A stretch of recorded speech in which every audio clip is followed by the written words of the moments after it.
5월 11일 화요일 247 데일리 말씀으로 오늘도 힘차게 하루를 시작하시길 소망합니다. 오늘 주신 하나님의 말씀은 잠언 6장 6절부터 8절까지의 말씀입니다. 게으른 자여 개미에게 가서 그가 하는 것을 보고 지혜를 얻으라.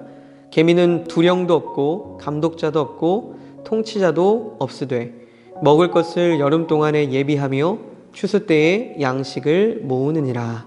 아멘.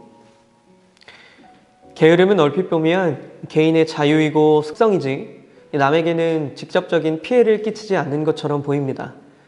그런데 멀리 보자면 이런 게으른 사람들은 결국엔 자신의 노력이 아니라 남의 노력을 아주 부당하고 가볍게 취하게 될 가능성이 높습니다.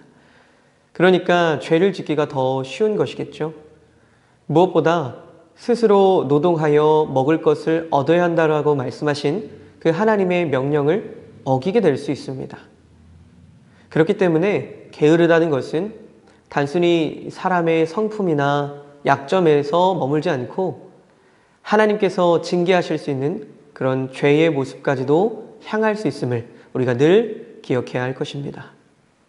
심지어 하나님께서 창조하신 이런 자연 만물들만 보더라도 지금 이 시간에도 매일매일의 섭리에 어긋나지 않도록 정확한 시간에 정확히 움직입니다. 무슨 일이 있어도 해는 또 정확한 때에 떠오르지요. 하루도 거르는 날이 없습니다. 그래서 오늘 잠언에서는 이런 게으른 자를 책망하시듯 작은 미물인 개미에게 가서 배우라고 말씀하십니다. 오늘 7절 말씀을 보면 개미에게는 두령도 없고 감독자도 없고 통치자도 없습니다. 힘과 권력으로 타인을 억지로 움직이게 만드는 그런 존재들이 없다는 뜻입니다. 그런데도 개미들은 어떻습니까? 누가 시키지 않아도 각자 제 할 일을 부지런히 감당합니다. 하물며 생각보다 많은 이런 제자들 속에 살아가는 우리의 모습들은 어떤가요? 이어서 8절 말씀을 보면 개미는 미리미리 준비하는 지혜가 있습니다. 여름은 이 과일과 곡식들이 자라나는 시기이죠. 자라나는 여름 동안에는 부지런히 일을 해야 하고 또 결실하는 추수 때에는 그런 시기를 놓치지 않고 잘 거둬들여야 합니다. 개미는 이런 때를 알고 놓치지 않습니다.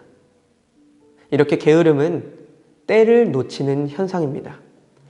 열처녀의 비유를 보더라도 때를 놓쳐버려서 혼인잔치에 들어가지 못했습니다.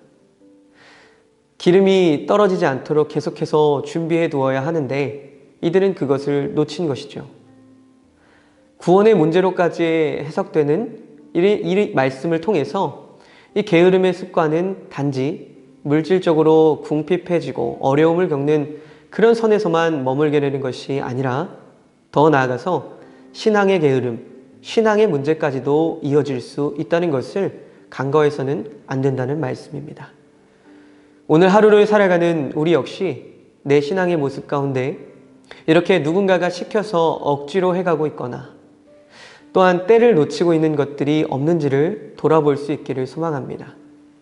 하나님이 허락하신 이 하루라는 선물을 그저 헛되이 보내지 않고 주님의 나라를 미리 이 땅에서 연습해가며 성실하게 그리고 기꺼이 이 맡은 사명들을 그리고 역할들을 감사함으로 잘 감당해내는 젊은이 교회의 모든 청년들이 되시기를 주님의 이름으로 간절히 소망합니다. 기도하겠습니다. 사랑해 주님 감사합니다. 오늘도 말씀으로 하루를 시작합니다. 개미의 모습을 통해서 우리가 배워야 할 것이 있다면 하나님 그 모습 속에서 때를 놓치지 않고 누가 시켜서가 아니라 억지로 하는 것이 아니라 기꺼이 주님의 일들 그리고 맡겨진 사명들을 잘 감당해내는 그 모습들을 저희들 닮아가게 하시고 오늘 하루도 그렇게 하나님의 일들을 기쁨으로 잘 감당해내고 하나님의 자녀로서 주님께 받은 그 사랑들을 잘 전하고 믿음의 본이 되는 삶을 살아가게 하여 주시옵소서. 그러나 저희 힘대로 하기에는 한계가 있음을 늘 고백합니다. 주님, 저희들의 연약함을 아시오니 주님의 힘을 허락하여 주시고 늘 동행해 주시고 오른손으로 주님 붙들어 주시옵소서. 감사드리며 이 모든 말씀 우리 주 예수 그리스도의 이름으로 간절히 기도드립니다. 아멘.